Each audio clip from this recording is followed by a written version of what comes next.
Hiral sir, Vikasa chairman of Bhuj, as well as Vikasa chairman of Anand, for this opportunity. And thank you, Ronak, for gracious introduction. Sir, language कई comfortable रहશે? English, Hindi, English mix करूँ क्या Gujarati? Whatever comfortable. all three. कम ठीक है sir. पहले मैं screen sharing start कर दूँ. Staff भी सर इन्वॉल्व है इसमें, CA students and staff are also there, so any language. ठीक है. Yes sir. So I mix the language.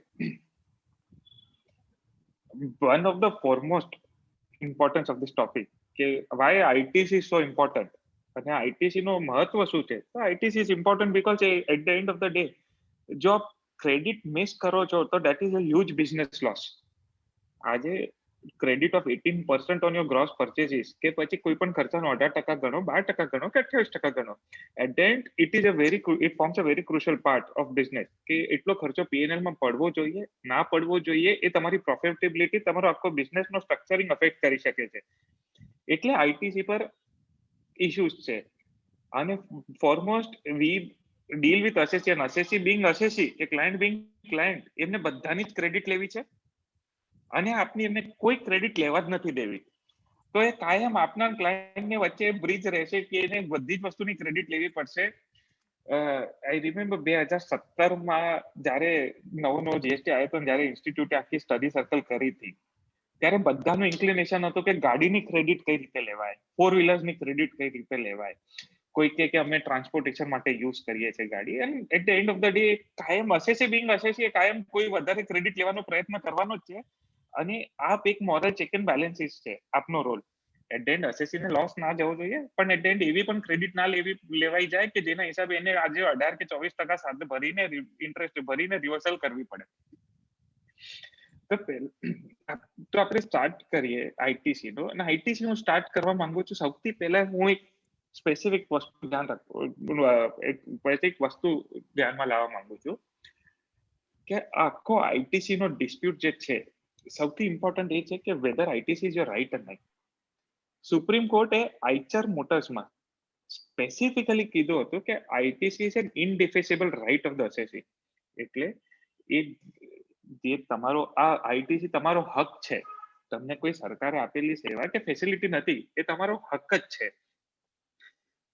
જેમ જેમ આગળ વસ્તુ આમ વાત જતી ગઈ, છેલ્લે સુપ્રીમ કોર્ટ એ લાસ્ટ ડિસિઝન હતો ટીવીએસમાં 2016 સુપ્રીમ કોર્ટે ફાઇનલ ગાઈડલાઇન્સ લે ડાઉન કરી કે ITC is not an absolute right, પણ એની સાથે લોકો કઈક રિસ્ટ્રિક્શન બેલેન્સીસ રાખી શકે.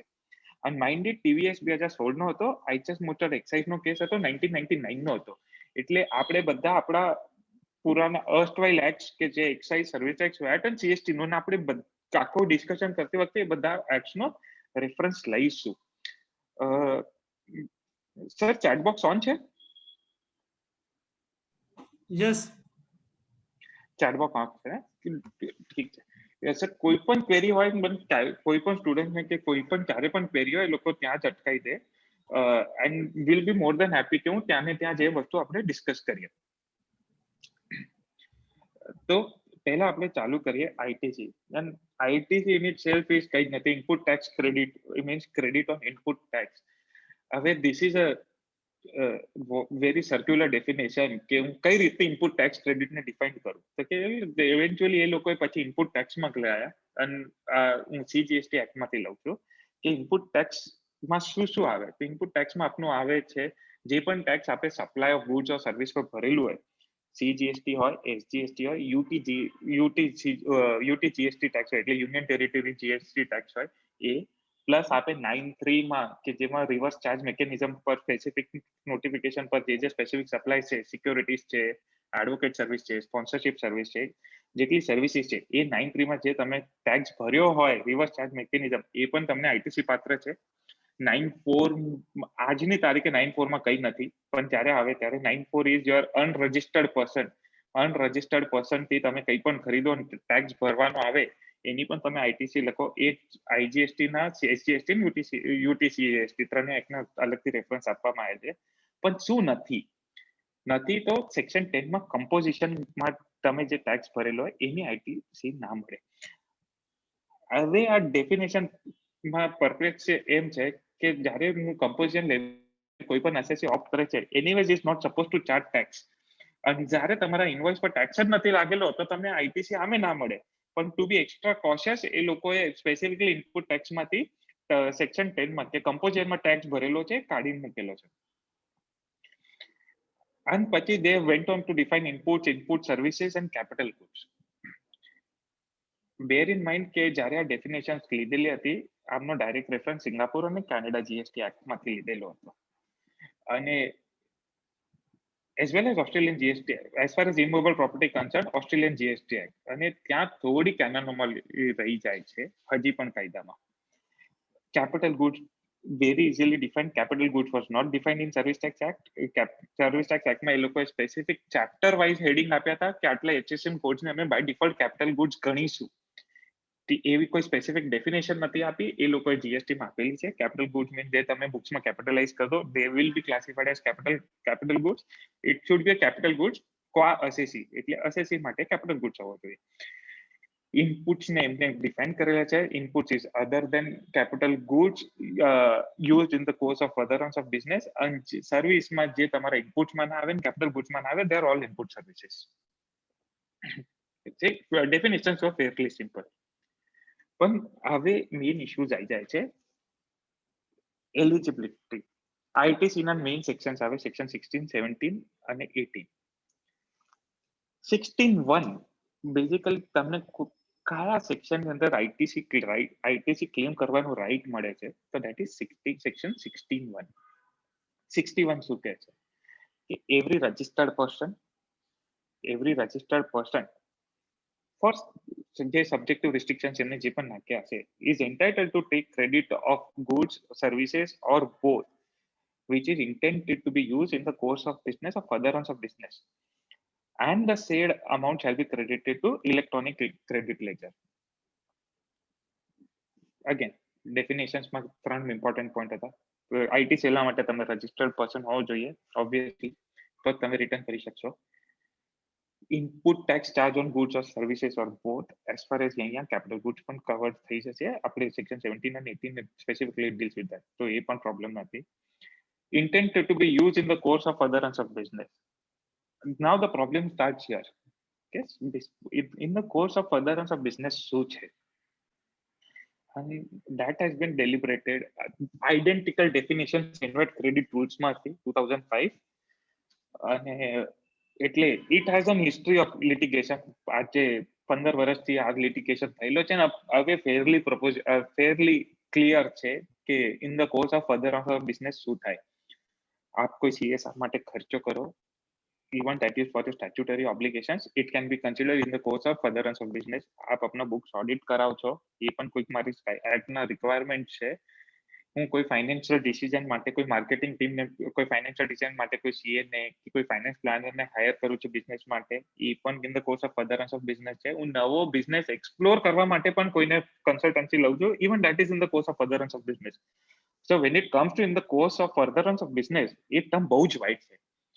અને એબ્સોલ્યુટલી એ ધંધાને લગતા બધું, એવરીથિંગ અંડર ધ ક્લાઉડ, બધું જ કવર કરી શકે છે. ઠીક છે. and department would always try to pinpoint કે ઠીક છે કે in the course of furtherance of business નથી, and it may happen. Suppose આજે હું કોઈ કંપની R&D નો ખર્ચો કરે, R&D કોઈ પ્રોડક્ટ ડેવલપમેન્ટ માટે R&D માટે બહુ જ સ્પેન્ડ કરે, અને ઇવેન્ચ્યુઅલી પ્રોડક્ટ મટીરિયલાઇઝ ના થાય, બીટ ફાર્મા કંપની કે પ્રોડક્ટ આવી જ નહીં, લોન્ચ જ ના થયું, કે એને જે પણ R&D રિસર્ચ કર્યો એનાથી કોઈ ફાઇનલ પ્રોડક્ટ રિઝલ્ટ ના થઈ, obviously department will come knocking on your doors કે ભાઈ તમે તો આમાં તો આ તો તમે ખર્ચો કર્યો પણ કે ધંધો જ નથી કર્યો. તો ધંધો જ નથી કર્યો તો તમને આ આઈટીસી મળવા પાત્ર નથી. ઠીક છે. બટ ઇવન R&D કરવું એ પણ is a part of business. Success આવો ના આવો દેટ ઇઝ સેકન્ડરી. R&D કરવું is part and parcel of business, and hence you will be eligible for those credit as well. So most of the cases accepted છે, but again litigation would always around કે what is in course or in furtherance of business. Section 16(2) and specifically નવા budget amendment જે હવે હજી જે notify નથી થયો 16(2)AA, there are certain conditions which have been laid down. ITC લેવા માટે 4 કન્ડિશન હતી આપની પાસે. ફર્સ્ટ, કે આપના પોઝિશનમાં ઇનવોઇસ કે ડેબિટ નોટ કે કોઈ તો બી ડોક્યુમેન્ટ હોવું જોઈએ. ઇવન ઇમ્પોર્ટ ઇવન આપનો બિલ ઓફ એન્ટ્રી પણ ચાલશે. બીજું કે આપને goods and services actually receive થઈ ગયેલી હોવી જોઈએ. And why this condition is important is services વખતે if હું કાચે સર્વિસીસ કોઈની લેવા માંગતો ને I pay him advance, હું એને એડવાન્સ આપું, so that is subject, tax is paid on advances. However, મને એ સર્વિસ હજી મળી નથી, so still I cannot claim the credit of the services even if when the tax has been paid. Credit will be available when the service is actually received by me. Third, section 4143A, the tax has been actually paid to the government.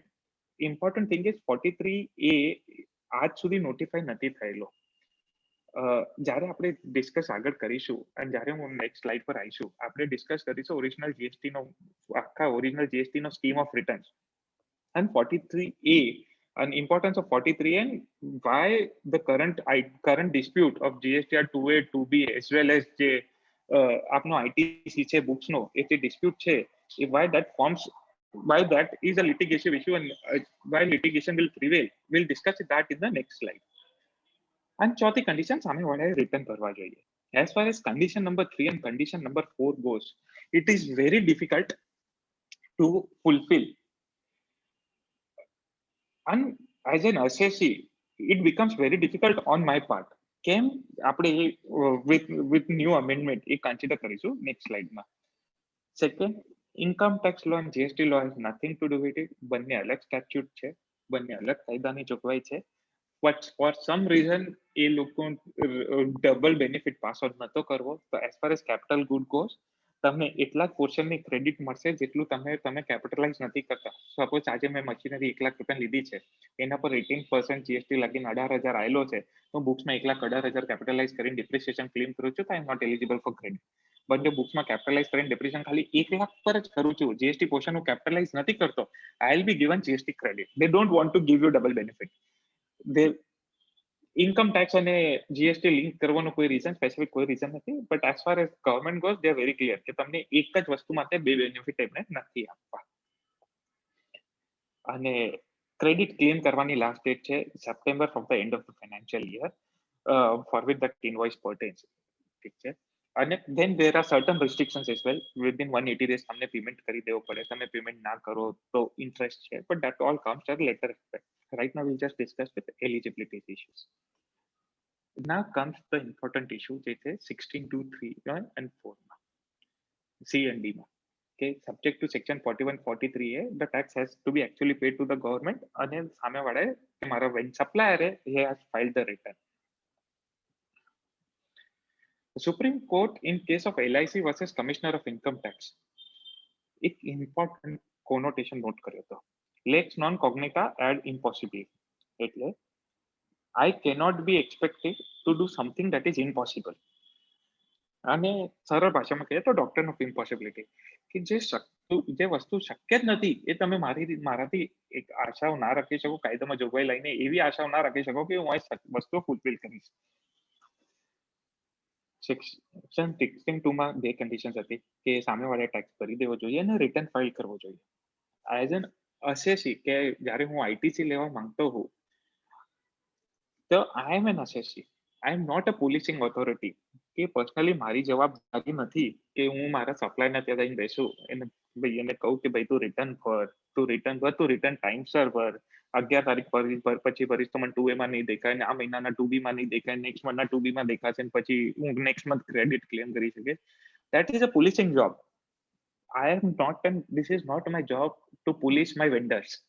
મને મારા vendors નો compliance નો management કરવાનો job મારું નથી, એ મારા vendors નો job, compliance નો job છે. As far as મારા માટે it should have been very simple કે મારી પાસે બિલ, જીએસટી પેડ બિલ છે, ગુડ સર્વિસ રિસીવ થઈ ગઈ છે, I should be eligible for credit, and that is the scenario that was prevalent. એટલે જ્યારે હું એક્સાઇઝ ની વાત કરું કે હું સર્વિસ ટેક્સ ટાઈમ ની વાત કરું, that scenario was always there કે ઠીક છે તમારી પાસે બિલ છે, તમે પે કર્યો, સામે વાળાએ પે કર્યો કે નથી કર્યો, I cannot be made to pay the cost for that. કે સામે વાળો રિટર્ન નથી ભરતો, સામે વાળો રિટર્ન નથી ભરતો, મારી જવાબદારી છે રિટર્ન તેમને ભરાવાની. તો why do we have in such an enforcement team કે preventive team? અને recently a very good decision કેમ as far as Madras High Court goes, જે લોકોએ આવા આઈડેન્ટિકલ ઇશ્યુઝમાં they cost the demand on the SSC એમાં ટુએમાં નથી દેખાતી અને એ લોકોએ ક્રેડિટ લીધેલી હતી અને the matter travel to high court and high court say that તમે જેને બિલ ઇશ્યુ કર્યો હતો what action have you taken on that person. જો તમે ત્યાં રિકવરી કરવા એઝ અ ડિપાર્ટમેન્ટ તમે એનાથી જ રિકવરી નથી કરવા ગયા તો how can you start initiate recovery against the SSC who has ક્લેમ્ડ the credit. I cannot be expected to compensate for something. મેં વેન્ડરને પૈસા આપી દીધા ને તમને આપી દઉં એટલે પેલા એને પકડો એનાથી રિકવરી કરો જેને રિટર્ન નથી ભર્યો એને. You don't come to SSC first. અને ધ એન્ટાયર પ્રોપોઝિશન હજી એના પર રીટ પેન્ડિંગ છે. As far as I know it is pending in Delhi high court identical issue પર and again in Madras high court interim order હતો તો મદ્રાસ હાઈકોર્ટમાં પણ પેન્ડિંગ છે. To overcome this, they come up with an amendment in section 16(2)AA. Note that હજી આ amendment notify નથી થયેલો. Now what does 16(2)AA says? 16(2)AA કહે છે કે જે તમને ક્રેડિટ લેવી હોય એ તમારા ઇલેક્ટ્રોનિક ક્રેડિટ લેજરમાં પણ રિફ્લેક્ટ થવી જોઈએ. That is એ તમારા 2A કે 2B બંનેમાં રિફ્લેક્ટ થવી જોઈએ. આજની તારીખે એઝ ઓફ નાઉ જ્યારે 16(2)AA નોટિફાઈડ નથી થયો, it is very clear in law કે તમે મને 2A 2B લઈને રિસ્ટ્રિક્શન ના આપી શકો. As far as rule 36 and read with section 43A goes, એ બધું જે છે 36(4) and 43A, no restriction could be imposed, but they are all subject to litigation. Now, why આ બધો પ્રોબ્લેમ કેમ આવ્યો? If we remember correctly, અને if we go back to 2017 જ્યારે GST Act આવ્યો હતો ત્યારે there were multiple returns. There was GSTR 1, there was GSTR 2, there was GSTR 2A, there was GSTR 3. And 3B is very different than 3B. 3 never came into existence કારણ કે GSTR 3 કોઈ દિવસ આવ્યો જ નહીં અમલમાં અને મેક શિફ્ટ રિટર્ન કરીને આવ્યું 3B અને પછી એના પર લિટિગેશન થયું અને ગુજરાત હાઈકોર્ટે ડિસિઝન આપ્યો કે 3B is not a return, so they went back અને લોકો સ્પેસિફિક સેક્શનમાં અમેન્ડમેન્ટ લાવ્યા કે for the purpose of this અમે 3B ને પણ રિટર્ન ગણીશું. એટલે 3B has its own case of litigation. As far as 1 goes, 1 માં મારા સપ્લાયરે ડિસ્ક્લોઝ કરવાનો હતો, એ મારા 2A માં દેખાવાનો, એ મારા 2A માં દેખાવાનો હતો, એમાં કઈ કરેક્શન હતો તો એઝ એન એસએસસી મારી પાસે પાવર હતો હું 2 માં એને ફાઇલ કરું, એ એના સામે સપ્લાયરમાં 1A માં દેખાવાનો હતો અને 1A માં એક્સેપ્ટ અને રિજેક્ટ કરી શકે modification and the entire scheme of things was there. મારી પાસે ચાન્સ હતો કે કોઈ ક્રેડિટ ના દેખાય તો હું ત્યાં ને ત્યાં સપ્લાયરની ઇન્ટિમેશન કરી શકતો હતો. And that is given in section 43A. For some reason, અને જ્યારે GSTR 1 આવ્યો અને જ્યારે 2 અને 2, 2A, 1A અને 3 ઇમ્પ્લિમેન્ટ કરવા ગયા, they understood that practically this many forms for filing monthly return it is impossible to implement. All SSCs are not large SSCs, medium SSCs છે, small SSCs છે, આટલો કમ્પ્લાયન્સ કોણ કરી શકશે? તો એ લોકોએ ખાલી GSTR 1 રાખ્યો અને મેકશિફ્ટ એ લોકોએ GSTR 3B એ લોકોએ GSTR 3B કરીને મેકશિફ્ટ રિટર્ન બનાવ્યા જેમાં તમે વોલન્ટરીલી સેલ્ફ ડિસ્ક્લોઝર તરીકે ફાઇલ કરી શકો. It is as good as the monthly return વેટમાં પણ કે સર્વિસ ટેક્સમાં પણ જીએસટીમાં પણ તમે ડિક્લેર કરીને કરી શકતા હતા. However, their obsession with online matching did not go. So 2017-18 they did not come up with anything. 18-19 માં પણ એ લોકોએ કંઈ નથી કીધું. 1920 is when suddenly all the notices started coming કે તમારા GST 1920 starting all the notices started coming કે તમે credit લીધી છે does not match with 2A and something and SSCs went on replying કે there was a finance minister's tweet કે there is no matching required to be done કે there was a circular then કે કોઈ matching ની requirement નથી as far as SSCs end goes કે અમે કોઈ matching કરીશું નહીં કોઈ tax ભરશે નહીં. But that obsession with 2A matching અને ITC ના matching એ ગયો નતો. પછી એ લોકો લાયા 36(4) જેમાં લાયા કે લોકો કે તમને 2A માં દેખાય એના પ્લસ માઇનસ 20% ની ક્રેડિટ લઈ શકશો. હવે problem with 2A was 2A went on updating every day. આજે કોઈ 11 તારીખે રિટર્ન ભરે તો મારા 2A માં દેખાતું હતું. હું જ્યારે 2020 સેકન્ડ યર GST 3B ભરવા 2A ડાઉનલોડ કરું તો 11 તારીખનું દેખાતું હતું, 12 તારીખનો, 13 તારીખનો, 15 તારીખનો, કોઈ 20 તારીખે પણ ભરે તો પણ મારા 2A માં દેખાતું હતું. 2A went on updating every day. તો એમને ખબર પડી ગઈ કે this is impossible at the end, કે કોઈ એસએસસી 15 તારીખે રિટર્ન જ કેમ ભરશે જો એનો 2A તમે દરરોજ અપડેટ થવા દેશો તો. તે લોકો કીધું કે ઠીક છે, અમે મેકશિફ્ટ બીજો ફોર્મ આપીએ આપણે 2B. 2B એટલે એ કે ભલે 2A માં તમારું બધા તમે તમારો વેન્ડર GSTR1 જ્યારે પણ બરાબર કરે 2A અપડેટ થશે, પણ 2B માં એટલી જ વેલ્યુ રિફ્લેક્ટ થશે જેટલા GSTR1 ટાઈમમાં ભરાય છે. એટલે 11 સુધી જે GSTR ભરાયા હોય એટલી 2B માં દેખાશે. 2A માં ભલે બધું જ દેખાય, પણ 2B માં એટલી જ દેખાશે જેટલા GSTR1 માં તમારા સપ્લાયર ટાઈમસે ભર્યા છે એટલી જ, અને એનો ક્રેડિટ તમે આપીશું પ્લસ માઇનસ 20%, પછી 10 થઈને પછી આજની તારીખે 5%. ઓકે. અને how do we derive this power? They derive this power from Rule 36(4). Unfortunately, fortunately, 36(4) derives power from section 43A. And 43A is still not operationalized. કે 43A has not been notified yet. એટલે either the notification કે circular જેનાથી એ લોકો 2A 2B લાયા એ મોટો છે, કે rule મોટો છે, કે સેક્શન મોટો છે, એ ફોર સમ રીઝન એ લોકોએ મેસ્ડ ઇટ અપ.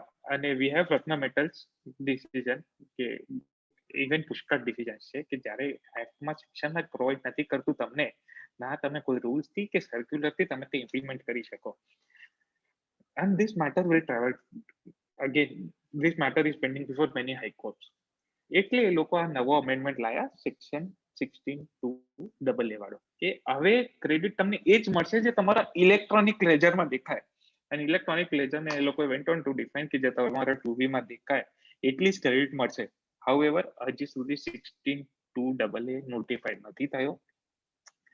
તો એની નોટિસ જે આપણે 2A 3B મિસમેચ કરવાનું કહે છે, મિસમેચ મેચિંગ કરવાનું કહે છે, કે 2B 3B ને મિસમેચ મેચિંગ કરવાનું કહે છે, they are all nonsense. As far as statutory provisions કો એ કોઈ જ રાઈટ એમની પાસે છે નહીં. હવે there are certain issues કે જેમને મળતા હોય છે, કે પૂછવામાં આવે છે કે as far as input tax credit goes, શું 1-to-1 નેક્સસ જરૂરી છે ઇનપુટ અને આઉટપુટનું? અને એબ્સોલ્યુટલી નો. જ્યારે હું વાત કરું છું કે in the course of furtherance of business, in the course of furtherance of business is wide, very wide term. ઠીક છે, there can never be an input output nexus together. હું એવું ના કહી શકું કે suppose if I want to make a cell car together, કે મને આ પણ અલગ દેખાવ જોઈએ, એન્જિન દેખાવ જોઈએ, કલર દેખાવ જોઈએ, અંદર તમે જે અંદર કુશનિંગ કરેલું છે એ પણ મને દેખાવ જોઈએ. એ 1-to-1 nexus can never be made. કે suppose masala ready to cook food આવે છે, કે રેડી ટુ મસાલા આવે છે, કે બોલે હું આજે ગરમ મસાલો જોઉં તો મને કેટલા મસાલા અંદર નાખેલા છે બધું જ દેખાવ જોઈએ. જો બધું દેખાય છે તો એ ગરમ મસાલા નથી, એ કંઈક ગડબડ છે. કે ઇનપુટ આઉટપુટનો 1-to-1 નેક્સસનો કોઈ જ રિક્વાયરમેન્ટ નથી, ના કોઈ સેક્શનમાં હતું. આ બધું field offices and office audit વખતે જ્યારે આવે છે, સર્વિસ ટેક્સના એક્સાઇઝના ઓડિટ વખતે આવતા હતા, હવે જીએસટીના ઓડિટમાં જ્યારે આવે છે ત્યારે આ લોકો આ ક્વેશ્ચન કરે છે કે તમારા આઉટપુટમાં દેખાય છે ક્યાં? આઉટપુટમાં દેખાવાની કોઈ રિક્વાયરમેન્ટ જ નથી, અને નથી જ દેખાવા. બીજું, and when I say this, I am very aware of the latest advance ruling decision of Ahmedabad AAR, which I totally disagree with. કે 1-to-1 કોરિલેશન બિઝનેસ સાથે થવા જોઈએ. જ્યારે હું આ રીતે વાત કરતો તો હું કહું છું as an M charger proprietor, હું 3 બિઝનેસ કરું છું અને એક જ ઓફિસ કરું છું. I am providing my advisory services as well. હું મોબાઈલ ફોન્સનો ટ્રેડિંગ એ કરું છું. એઝ્યુમિંગ હું મોબાઈલ ફોન્સનો ટ્રેડિંગ કરું છું. અને ત્રીજું, હું કોઈક મેકશિફ્ટ એગ્રીકલ્ચર કે એગ્રીકલ્ચર હું કોઈક મેકશિફ્ટ એક્સપોર્ટનું પણ કામ અહીંયા બેસીને કરું છું.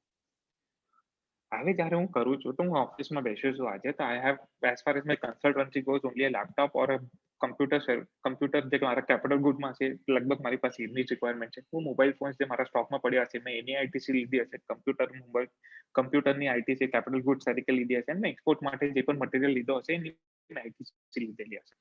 And they will all form, કારણ કે મારો એક જ રજિસ્ટ્રેશન છે અને મેં એક જ 3B ફાઇલ કર્યો છે, તો they will all form of my common credit, અને બધું મારું કોમન ક્રેડિટ અને ઇવેન્ચ્યુઅલી મારા ઇલેક્ટ્રોનિક ક્રેડિટ લેજરમાં દેખાશે. ફોર સમ રીઝન આ લોકડાઉન હતો અને આ મહિને મેં કંઈ જ કામ ના કર્યું, ખાલી એડવાઇઝરીનું કામ કર્યું.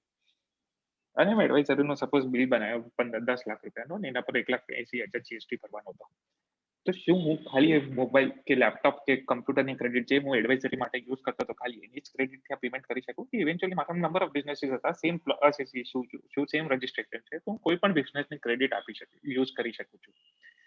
As far as GST act goes, કોઈ જ રિસ્ટ્રિક્શન નથી 1-to-1 બિઝનેસ ક્રેડિટ કો રિલેશન કરવાની, કે જે ધંધાની ક્રેડિટ છે એ ધંધામાં તમે વાપરી શકો એવું કોઈ જ રિક્વાયરમેન્ટ નથી. અને this has been a settled issue even in the excise time, service tax time. The entire controversy start around 10 to 15 days back, જ્યારે અમદાવાદ એડવાન્સ રૂલિંગ ઓથોરિટી કે એડવર્સ રૂલિંગ ઓથોરિટી એ આરે આ ડિસિઝન આપ્યો કે 1-to-1 કોરિલેશન બિઝનેસની થવી જોઈએ, એક ધંધાની ક્રેડિટ બીજા ધંધામાં ના વાપરી શકો.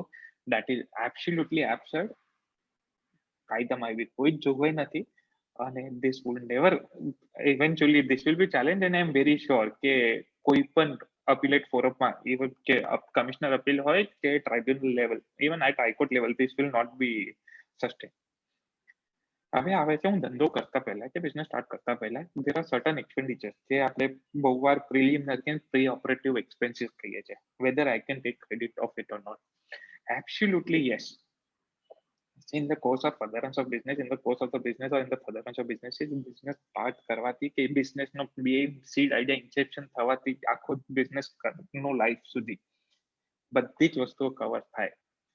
તો ઓલ પ્રિલિમિનરી ઇન્કોર્પોરેશન એક્સપેન્સીસ આપ કરો, પ્રી ઓપરેટિવ એક્સપેન્સીસ જે પણ થયો સબ્જેક્ટ ટુ રજિસ્ટ્રેશન લઈને ક્રેડિટ રજિસ્ટ્રેશન લઈને વિધિન ટાઈમ ફ્રેમ ક્રેડિટ લઈ શકતા હો, absolutely go ahead and take the credit. Then comes the normal question, what about wastage ke normal loss in course of production? See, as far as normal loss goes and course of production goes, આપણે ભલે આ section 17(5) જ્યારે આપણે reversal ની વાત કરીશું એમાં discuss કરીશું, બટ એનીવે જે નોર્મલ વેસ્ટેજ લોસ થાય તો જે પણ વેર એન્ડ ટેર થાય, that is not a question of discussion.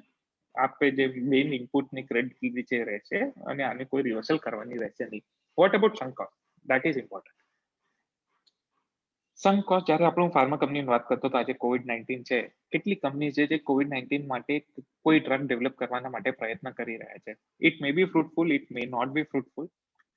જો સપોઝ હું આખો R&D કરીને ઇવેન્ચ્યુઅલી મારો પ્રોડક્ટ જ ના બન્યો, ઠીક છે, કે suppose final product did not give me a satisfactory result અને માર્કેટ લોન્ચ ના કરી શક્યો, whether this will still form part of my credit or not? Yes, it should form part of a credit. Eventually business like life એનો પણ ups and downs છે ને it is a cycle. બધી product તમારી super hit નથી થવાની. there are some failures you will gonna face, કોઈ drawback આવશે, so that does not mean કે તમને ક્રેડિટ નહીં મળે. Then we are discussing time limit to avail input tax credit, and input tax credit time limit is very simple. જે તમારો 6 months from the end of the financial year in which the credit is availed, or annual return, whichever is earlier. એટલે આપ September next suppose આજે હું વાત કરું છું financial year 2021 ની, તો આપ 2021 ફાઇનાન્શિયલ યરની ક્રેડિટ લઈ શકશો સપ્ટેમ્બર 2021 સુધી. કે એન્યુઅલ રિટર્ન જો અગર આપ ઓગસ્ટ કે જુલાઈમાં એન્યુઅલ રિટર્ન 2021 નો ભરી શકતા હો તો ત્યારે એનો ટાઈમ પિરિયડ પણ પતી જશે. આઈડિયલી જે અમે અમારી ઓફિસમાં કરીએ છીએ, અમારી ઓફિસમાં અમે જનરલી મે જૂન થી બધા જ અમારા જે એસએસસી ક્લાયન્ટ્સ છે કે જેટલા ક્લાયન્ટ છે અમે એમનું ITC reconciliation as well as sales reconciliation કરીએ છીએ.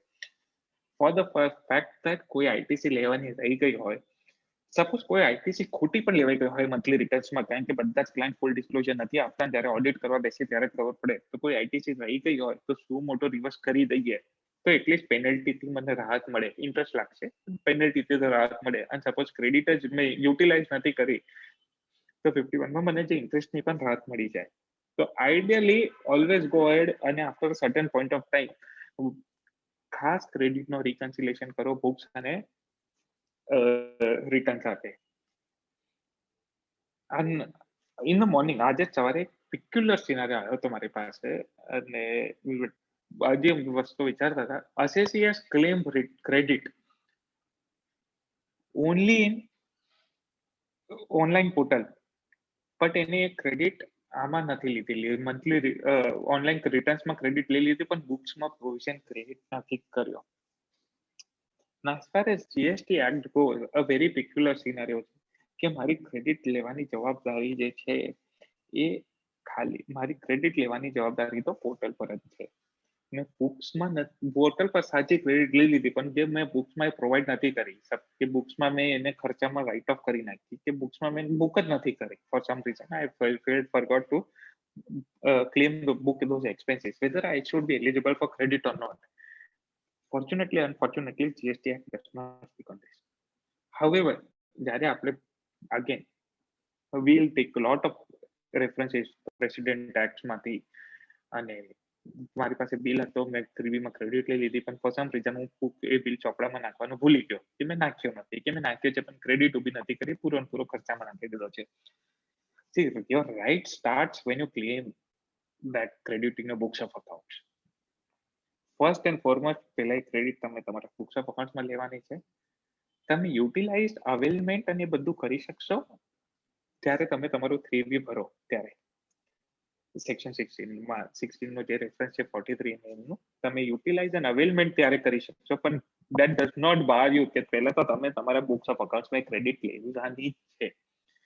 અને that is something કે where બહુ વાત થાય છે કે ઇનવોઇસ બેસિસ પર રિટર્ન ભરાઈ જાય છે અને બુક્સમાં ક્લાયન્ટનું અકાઉન્ટન્ટે એન્ટ્રી ના કર્યો હોય એન્ડ વી રિસીવ ધીસ કે ફોર રિફંડ બુક્સમાં લેવાનું જ ભૂલી ગયો તો 18-19-20 અને the party has paid GST and now we want the refund of same. Ideally, first and foremost, those bills invoices should form part of your books of accounts. ત્યાં credit લેવી જોઈએ and then it comes to online electronic credit ledger. We talked about section 16 અને 16 ની condition શું છે, અને one more condition that 180 દિવસમાં મારે પેમેન્ટ કરી દેવી જોઈએ. 180 દિવસમાં પેમેન્ટ કરવું ના કરવું તો શું, 180 દિવસમાં તમે પેમેન્ટ ના કરો તો ઇનવોઇસ તમારી ક્રેડિટ રિવર્સ કરવી પડે. GST આ 3B માં તમારી પાસે ઓપ્શન છે રિવર્સલનો, 3B માં રિવર્સ કરો, but however you will be subject liable to pay interest. Invoice date થી લઈને જ્યારે 180 દિવસે રિવર્સ કરો છો ત્યાં સુધીમાં ઇન્ટરેસ્ટ ભરવાની જવાબદારી રહેશે, અને પછી જ્યારે તમે પેમેન્ટ કરો ત્યારે તમે ક્રેડિટ રીક્લેમ કરી શકશો. પ્રોબ્લેમ હવે આમાં એવું છે કે there are certain industries જ્યાં genuine credit period might exceed more than 180 days. One of the industries textile industry. Textile ઇન્ડસ્ટ્રીમાં આજની કે there are many assets જેમનો genuine credit period 200-220 days ચાલે છે. What do you do in those cases?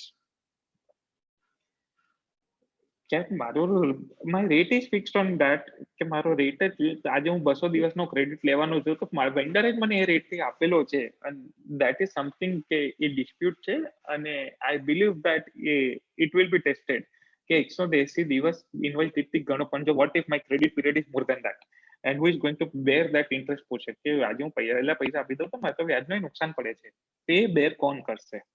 That is something where clarification is sought for, and અમે association તરફથી 2-3 વાર એમને રિમાઇન્ડર્સ મૂક્યા છે, લેટ્સ હોપ કે લોકો soon ક્લેરિફાઈ કરે આ વસ્તુને. Now coming to section 16 અને 16 itself છે ઠીક છે તમારી પાસે વેલિડ ઇનવોઇસ હોવું જોઈએ કે ડેબિટ નોટ હોવું જોઈએ. Okay, so what documentation section 16(2)(1) referred to? Section 16 માં બહુ ક્લિયર હતું, એ refer to rule 36, wherein rule 36 માં they have specified certain documents wherein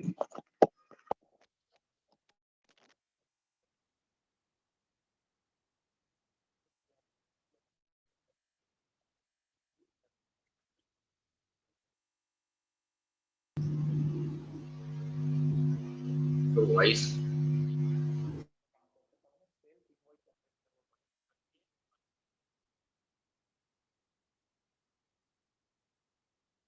થતા અને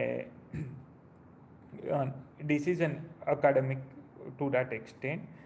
Debit note issued by the supplier, again debit note is always in continuation of invoices, and a debit note issued by the supplier જ્યારે imports હોય તો bill of entry, કારણ કે bill of entry પર તમને determine થાય કે તમે IGST અને કસ્ટમ ડ્યુટી કેટલા ભરવાનો છો, તો even valid bill of entry is a valid document to claim credit. અને જો ISD હોય તો ISD નો ઇન્વોઇસ કે credit note whatever it is. Here I'll pause and આપણે ડેબિટ નોટ કે ક્રેડિટ નોટની વાત કરીશું. First of all, debit note, credit note, as far as accounting terminology goes, કોઈ પણ આપી શકે, સપ્લાયરે આપી શકે, કસ્ટમરે આપી શકે. પણ જીએસટી એક્ટમાં it is very clear that only the person જે ઇનવોઇસ આપે છે એ જ ડેબિટ નોટ કે ક્રેડિટ નોટ આપી શકશે. ફોર સમ રીઝન હજી પણ જ્યારે આપ ઇન્ડસ્ટ્રીમાં જાઓ કે જ્યારે આપ જો કોઈ પણ ડેબિટ નોટ ક્રેડિટ નોટ આપી દેતો હોય છે. સપોઝ મેં કોઈનાથી માલ 1 લાખમાં લીધો હોય અને ફાઇનલી અમે નક્કી કર્યું કે ના ભાઈ હું તને ભાઈ 90,000 જ આપીશ. મેક શ્યોર કે એને હું મારા સપ્લાયરને ફોન કર્યું કે ભાઈ તું મને તમને આ ક્રેડિટ નોટ આપ. ઠીક છે, rather than me sending a debit note, I have to call him and say કે જો we have agreed on 90,000, send me a credit note of 10,000. I cannot issue you a debit note. ઠીક છે, તો જેને original invoice જેનો હોય એ જ debit note કે ક્રેડિટ નોટ આપી શકે. Again, as far as debit note goes, debit note is mandatorily issued with GST.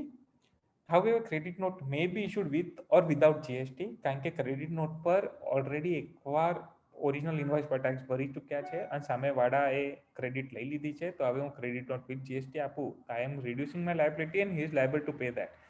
So that results in a tax revenue neutral, tax neutral situation.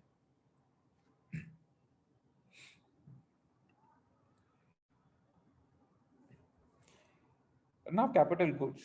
We have discussed input services જ્યારે આપણે section 16માં વાત કરતા હતા. અને capital goods is very simple as far as GST Act goes.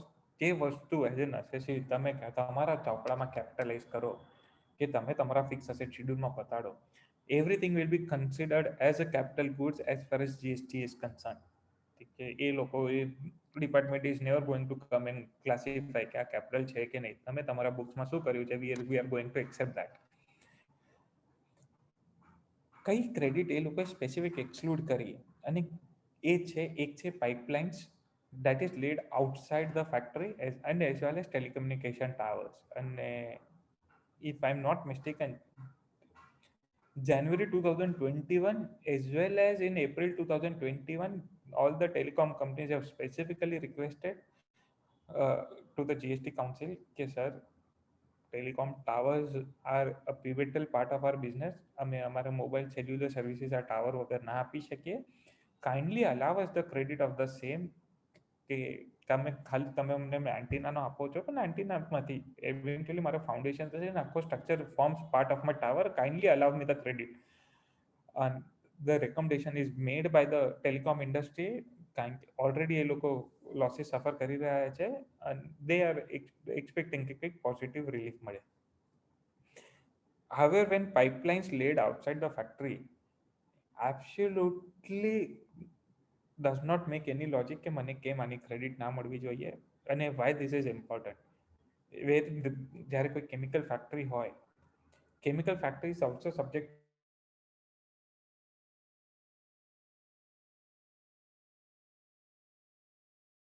લોકોએ આ રીતે જ એમનો સીવેજ ડિસ્ચાર્જ કરવો કે આ ટ્રીટમેન્ટ પ્લાન્ટ સુધી સીવેજ લઈ જવો. તેથી ચાન્સીસ કે કોમન સીવેજ ટ્રીટમેન્ટ પ્લાન્ટ હોય કે ગવર્મેન્ટે સ્પેસિફિક લાઈન આપેલી હોય ત્યાં સુધી મારો વેસ્ટેજ ત્યાં સુધી પહોંચાડવાનો રહે and then government takes care of it. So they still form parts of my unit અને to that extent restricting its credit, again it is a very litigious issue because eventually this is a necessity. Our pipelines were necessary for me to carry on manufacturing activity and hence restricting the credit of this is again a very precarious issue.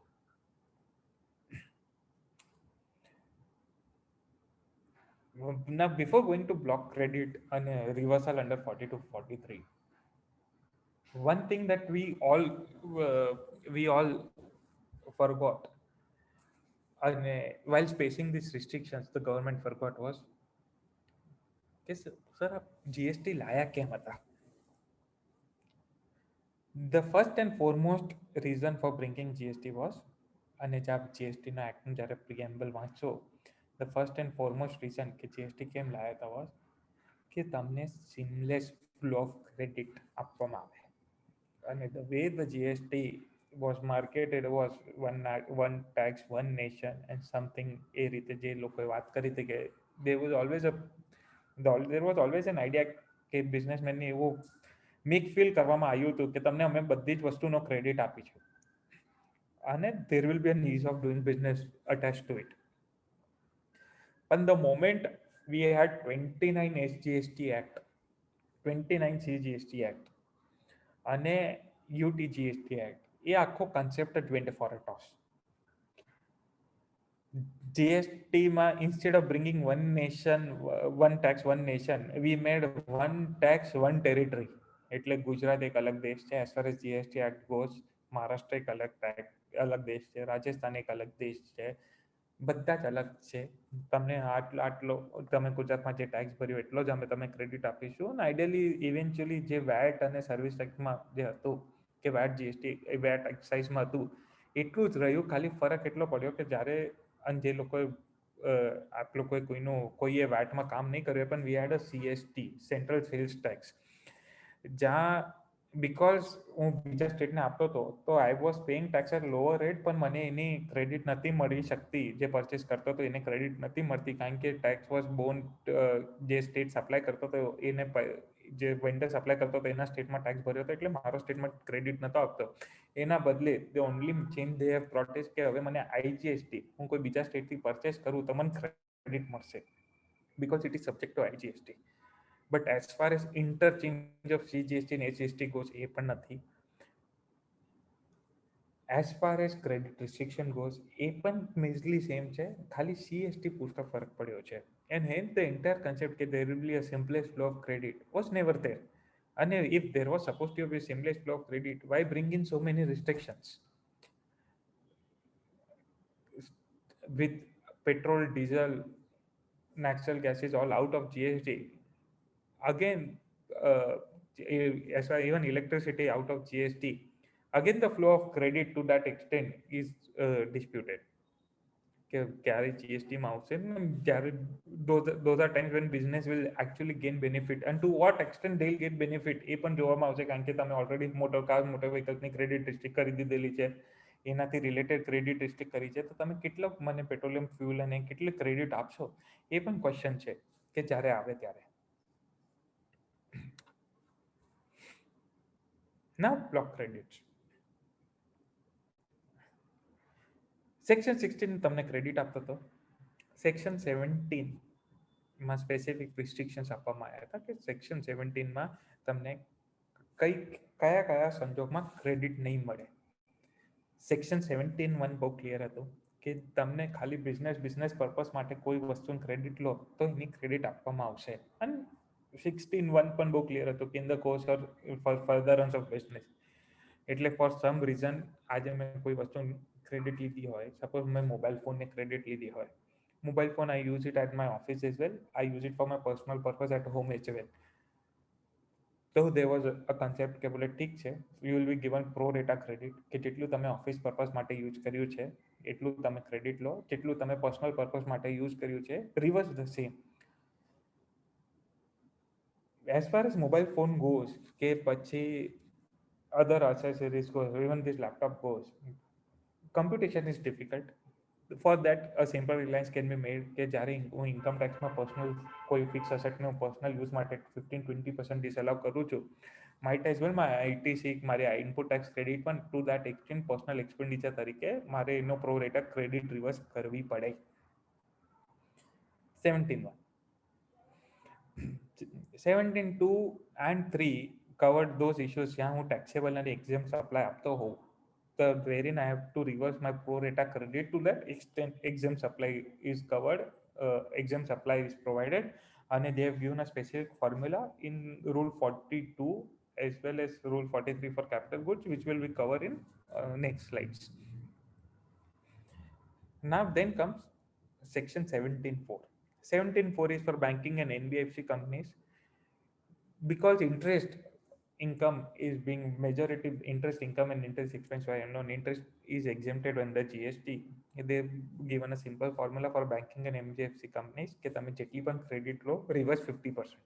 તમે 100 રૂપિયાની credit લો છો reverse 50% અને claim 50 rupees as credit. And then comes the crux of section 17(5).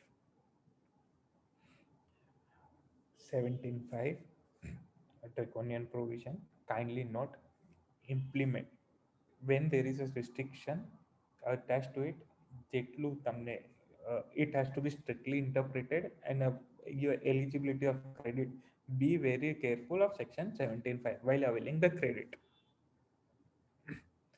Section 17(5) માં સૌથી પહેલા વાત થતી હતી મોટર વ્હીકલ્સની. મોટર વ્હીકલ્સની પણ હિસ્ટ્રી છે કે પહેલે જ્યારે જીએસટી એક્ટ 2017માં આવ્યો એ તમને કોઈ જ મોટર વ્હીકલની ક્રેડિટ આપવા નતા માંગતા.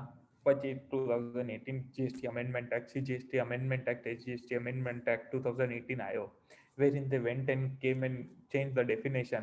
And હવે as of now the provision goes, આપને મોટર વ્હીકલની ક્રેડિટ નહીં મળે જે 13 સીટરથી લેસ ધેન હોય.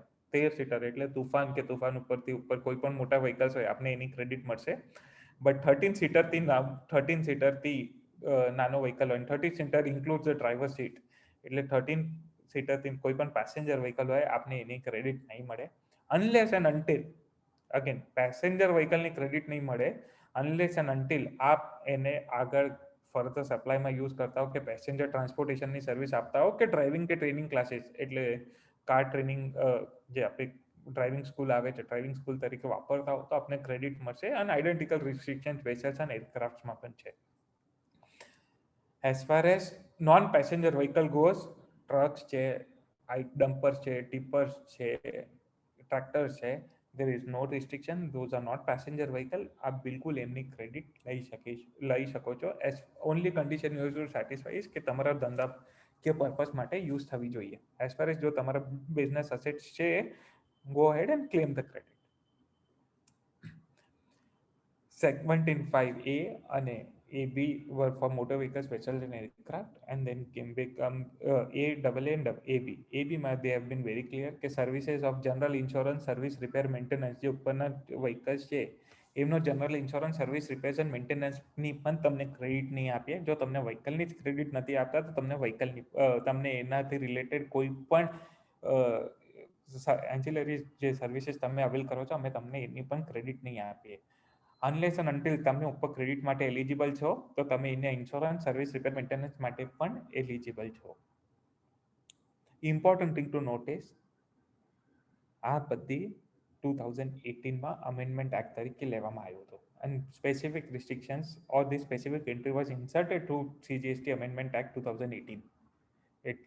And when the entry is introduced in Amendment Act 2018, it is safe to assume કે એના પહેલા મને ક્રેડિટ મળતી હતી કારણ કે એના પહેલા કોઈ રિસ્ટ્રિક્શન નતા. અને જો મને એના પહેલા ક્રેડિટ મળતી હતી, go ahead claim the credit, that cannot be challenged. જો તમે પહેલા ક્રેડિટ લીધેલી છે, વેરી ગુડ, વર્ક્સ વેલ, તમને કોઈ રિસ્ટ્રિક્શન એના પર લાગુ પડતા નથી. Then comes personal consumption services. Personal consumption services is your food, beverages, outdoor catering, beauty treatment, health services છે, cosmetic, plastic surgery, પછી renting of a motor cab, vehicle, aircrafts, vessels કે aircraft. The only issue I have here is પહેલી વસ્તુ, whether health, cosmetic or plastic surgery, do they necessarily mean કે personal consumption માટે છે? There are certain industries, cricketers છે, as far be it cricketers, be it your news anchors, કે actresses છે, actors છે, models છે, there are certain services, the beautification services, that those are necessary. એમના માટે ધંધાકીય પર્પસ માટે નેસેસરી છે. આજે દોસ્ત એ ના હોત તો perhaps એમનો કરિયર ના હોત. Those are actually business services, and I don't remember the case law in income tax, but income tax they have been allowed as a business expenditure. So to that extent, whether a credit could be restricted here and called it as a personal services, mind you, 17(5) blanket restrictions છે, case to case vary નહીં થાય, and there is a restriction. But to that extent of food for thought કે વિચારવા જેવું હતું કે then there are certain industries where those form part of your business expenses. Second is your outdoor catering and food and beverages services. Now outdoor catering and food and beverages, do my restaurant services are covered under this? No. When I go to restaurant I don't, હું જ્યારે restaurant જાઉં છું હું કોઈ catering service લેવા પણ નથી જતો હું ત્યાં, ના હું ત્યાં કોઈ ફૂડ કે બેવરેજ સર્વિસ લેવા જાઉં છું. See it I am paying for an experience ત્યાં. So again food and beverage entry, કે suppose food and beverage entry કે આઉટડોર કેટરિંગ એન્ટ્રી રેસ્ટોરન્ટ સર્વિસને કવર કરી શકશે કે નહીં કવર કરી શકે, ઇવન દેટ ઇઝ ડિસ્પ્યુટ. પછી membership of a club, fitness and health centre. As far as membership of club, health and fitness centre goes, બહુ વાર એવું થાય છે કે મોટી કંપનીઝ હોય છે, સપોઝ અમદાવાદમાં ક્લબ છે, રાજપથ ખાનાવતી ક્લબ છે, કે જે પણ ક્લબ્સ હોય એની એ લોકો એઝ ફાર એઝ તમારા ઇન્સ્ટિટ્યુશનલ મેમ્બરશિપ લે છે અને પછી એમ્પ્લોઈઝને as a part of perquisite આપે છે. તો whether those will be covered here or not એ પણ અંડર ડિસ્પ્યુટ્સ છે. Travel benefits extended to employees on vacation such as leave and home travel concessions. હવે LTC and as far as LTC goes, that is a mandatorily requirement. It forms part of an employment policy. એનો પણ credit restriction કરવામાં આવે છે. પર સે there are many services those are not personal in nature. As a business મારે business કરવાની necessity હતી and hence there is a problem here. જ્યારે હું કન્સ્ટ્રક્શનની વાત કરું so they went and said that construction services when supplied for works contract services when supplied for construction of an immobile property. એની અમે તમને credit નહીં આપીએ કે તમે કોઈ ઇમોબલ પ્રોપર્ટી બાંધકામ કરવા માટે વર્ક કોન્ટ્રાક્ટની સર્વિસ લેશો તો અમે તમને ક્રેડિટ નહીં આપીએ. પણ જે કામ તમે સીધા ના કરી શકો તમે ઊંધા હાથે પણ નહીં કરી શકો. એટલે કીધું કે તમે જો વર્ક્સ કોન્ટ્રાક્ટ સર્વિસ ના લો અને જાતે બાંધકામ કરવા જશો ને તો પણ અમે એના માટે જે ઇનપુટ્સ અને ઇનપુટ સર્વિસીસ યુઝ થયા છે એની તમે ક્રેડિટ નહીં આપીએ. એટલે હું જાતે બનાવું કે કોઈનાથી બાંધકામ કરાવું, બંને કે સંજોગમાં અમે તમને ક્રેડિટ નહીં આપીએ. પણ ક્યારે આપીશું? તો બે સંજોગમાં તમને ક્રેડિટ આપીશું. એક કે એ પ્લાન્ટ એન્ડ મશીનરીનો ફાઉન્ડેશન કે પ્લાન્ટ એન્ડ મશીનરીના ઇરેક્શન માટે યુઝ થઈ હોય તો. બીજું કે તમે ફર્ધર ટેક્સેબલ સર્વિસ પ્રોવાઈડ કરવા માટે યુઝ કર્યો હોય તો. As far as construction course કે હું બિલ્ડર હોઉં, ડેવલપર હોઉં, મેં આગળ કોઈ સ્કીમ મૂકી હોય અને હું આગળ બેક ટુ બેક કોઈને બાંધકામ કરવા માટે આપી દઉં તો ઠીક છે, અમે તમને ક્રેડિટ આપી દઈશું. ધ પ્રોબ્લેમ કમ્સ કે સપોઝ હું બિલ્ડર છું, મેં આખો મોલ બાંધ્યો, હું લીઝ આઉટ જ કરવાનો છું, હું વેચવાનો નથી. Even that is use for further taxable service provide કરવા માટે. સો મને ક્રેડિટ મળે કે ના મળે? Orissa high court in Safari Retreats said that ભાઈ જો અલ્ટિમેટ ઇન્ટેન્શન હતું જીએસટીનું સિમલેસ ફ્લો ઓફ ક્રેડિટ, અને જ્યારે ક્રેડિટ સિમલેસ ફ્લો થવા માંગતી હતી કે જ્યારે તમને બધી જ ક્રેડિટ આપવી હતી તો there is no point here. જ્યારે આ સર્વિસીસ બધી ઇવેન્ચ્યુઅલી આ સર્વિસ ના હોત તો મોલ ના થાત તો આગળ રેન્ટ ના પ્રોવાઈડ કરી શકે, રેન્ટલ ઇન્કમ ના થાત, અને રેન્ટલ ઇન્કમ ના થાત એના પર જીએસટી ના થાત. તો કે 17.5 માં રિસ્ટ્રિક્શનમાં this is not covered by 17.5 and going by the spirit of law we give the credit to the assessee. Very good. Orissa High Court was the first decision in Safari hotels and retreats કે જે એસએસસીના ફેવરમાં આવ્યો. Obviously department went ahead and challenged it in the honorable Supreme Court and આજની તારીખે the decision has been the operation of decision of Orissa High Court has been stayed and that is pending in Supreme Court. But હવે આવા કેસીસમાં શું કરવું?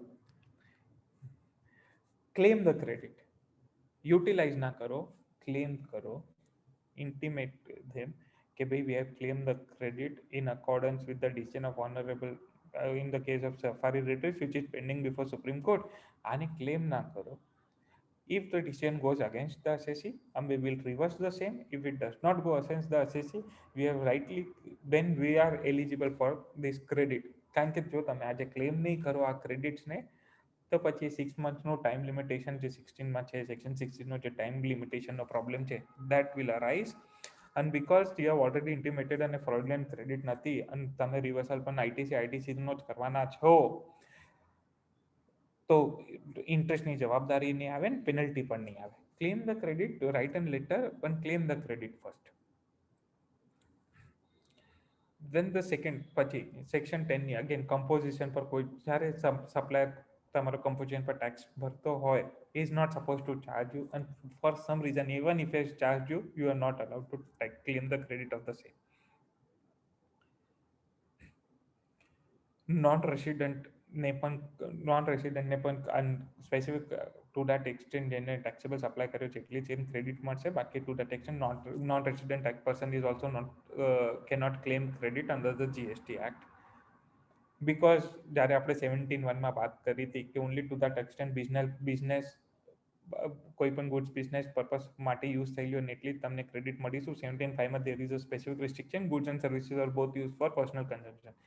Suppose મારું કોઈનો ચીજનો distributorship છે, suppose ટોયઝનો ડિસ્ટ્રીબ્યુશનશીપ છે અને I take couple of toys home, કે ઘરે જઈને કે હું મારા બ્રધર સિસ્ટર કે કોઈ સિબ્લિંગ્સ માટે ઘરે લઈ જાઉં છું, એ લોકોને રમવા માટે રિવર્સ ડોઝ ક્રેડિટ તમને એની ક્રેડિટ અમે નહીં આપીએ જે વસ્તુ તમે ઘર માટે લઈ ગયા છો.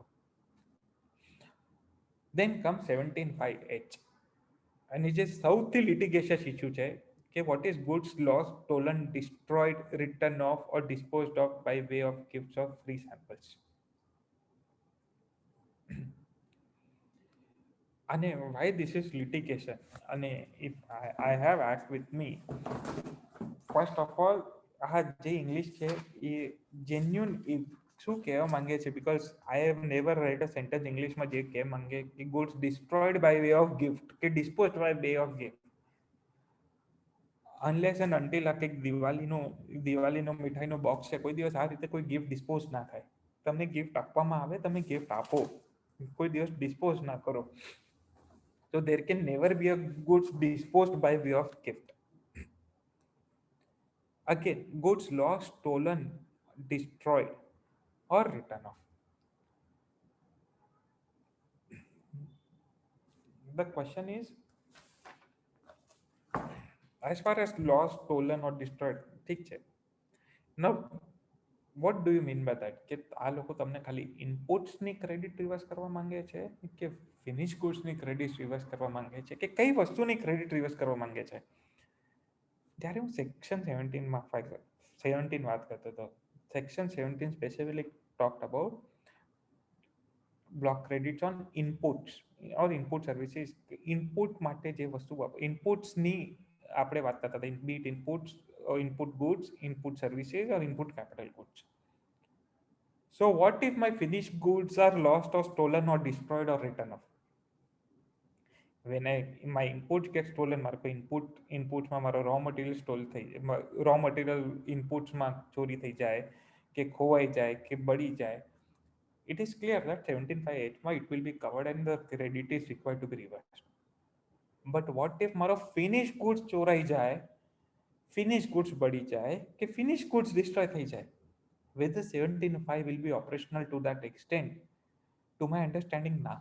17(5) can only reverse the credit of inputs, and when your inputs have converted, જ્યારે મેન્યુફેક્ચરિંગ પ્રોસેસિંગ ફિનિશ ગુડ્સ બની ગયા છે અને જ્યારે ફિનિશ ગુડ્સના ફોર્મમાં આવી ગયા છે, those ceases to be an inputs, અને જ્યારે ફિનિશ ગુડ્સમાં કંઈક લોસ, સ્ટોલન કે ડિસ્ટ્રોયડ થાય, 17(5)(h) માં એનો રિવર્સ આઈટીસી રિવર્સલ ના કરી શકે, કારણ કે આઈટીસી જ નથી, હવે તો ફિનિશ ગુડ્સ છે.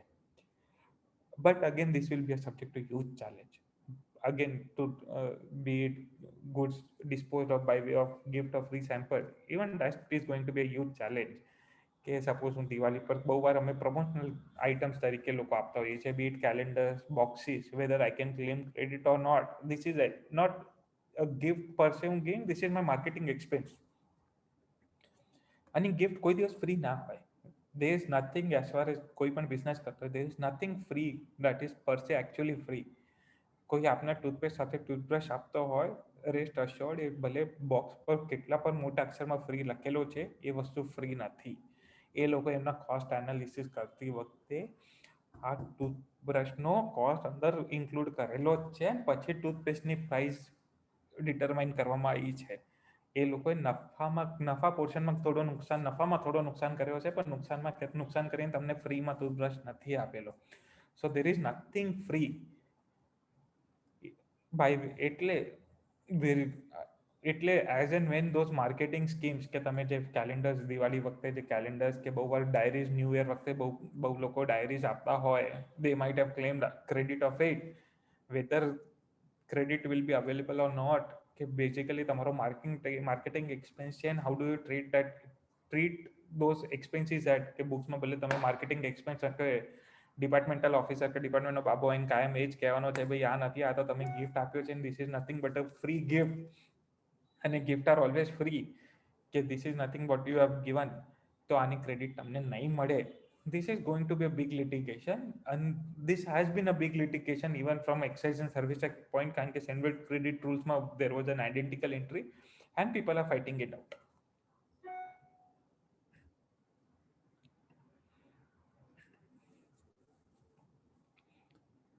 Now as far as 17.5 block credit clause, કે ઠીક છે, there are certain credits જે તમને ડિપાર્ટમેન્ટ આપવા નથી માંગતી credit, and this is their prerogative.